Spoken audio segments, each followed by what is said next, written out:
On September 15, 2008, employees of one of the most powerful banks in the world walked out of their offices carrying cardboard boxes.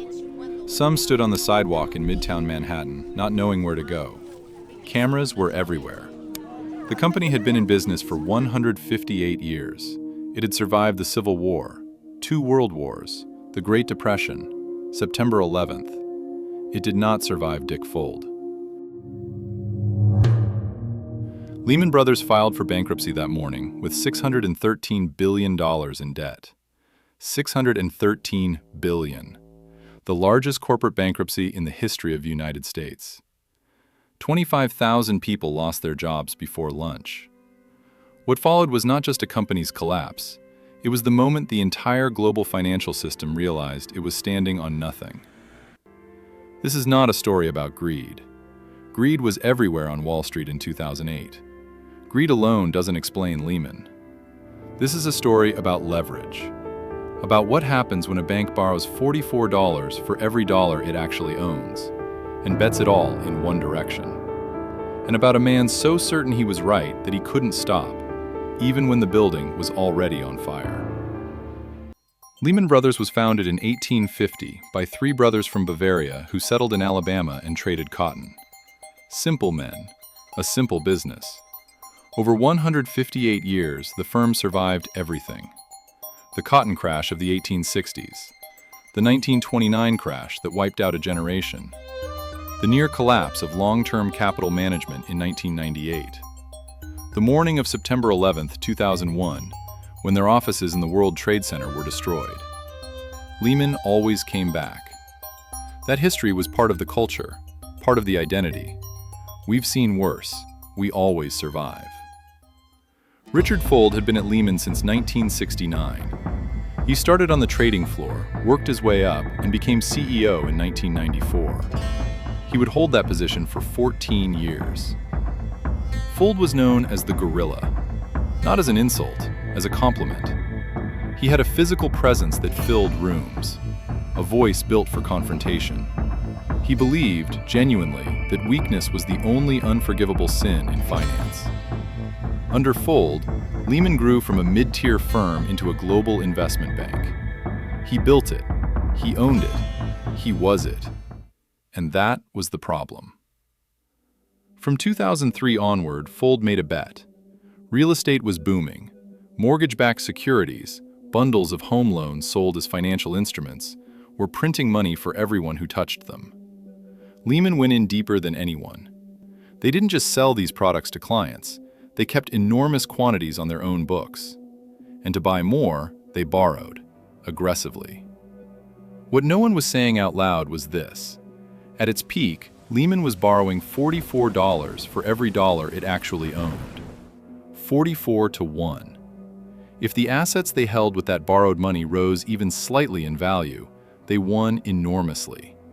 If those assets fell even slightly, there was nothing to absorb the loss.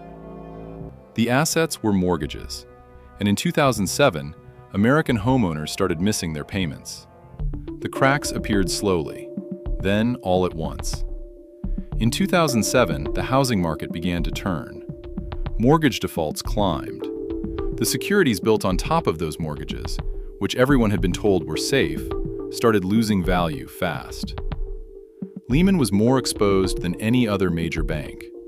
To hide how exposed, they used an accounting technique called Repo 105. Here is how it worked. Just before the end of each quarter, when banks must report their financial position publicly, Lehman would temporarily move $50 billion in assets off its balance sheet. On paper, they appeared to owe far less than they did. Then, quietly, the assets came back. The cycle repeated.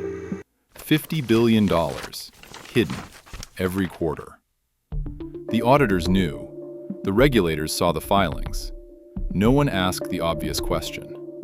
The firm hired to verify Lehman's books, one of the most respected accounting firms in the world, signed off on those numbers every single time. Years later, when investigators finally pulled back the curtain, they found emails, internal memos, people inside Lehman who had raised alarms. One senior executive called Repo 105, another drug we're on. He was ignored. the machine kept moving, because the machine was making money. And when machines are making money, nobody wants to be the person who asks how. Then came the warning. March 2008. Bear Stearns, another major investment bank, collapsed.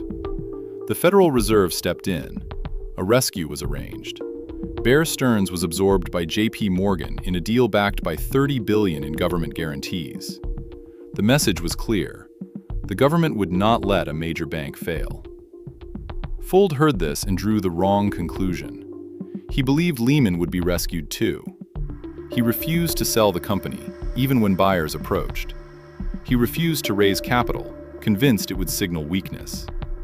He dismissed analysts who published negative reports. One, he said privately, he wanted to rip out his heart and eat it. The system had given him a warning. He didn't take it. September 10, 2008. Lehman announces a loss of $3.9 billion. The stock falls 45% in a single day.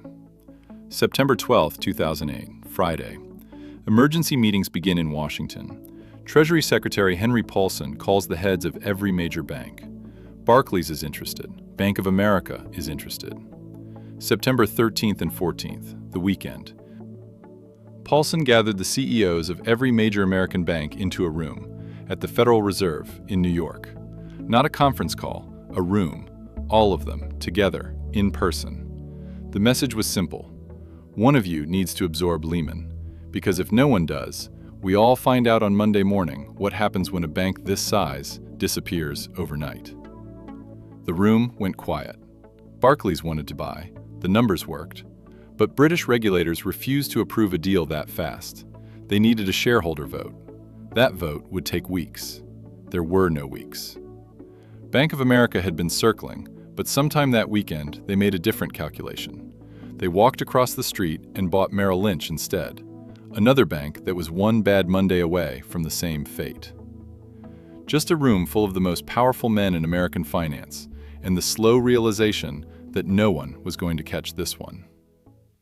September 15, 2008, Monday, 1:45 a.m. Lehman Brothers files for bankruptcy. By the time markets open in New York, the damage is already spreading across the world.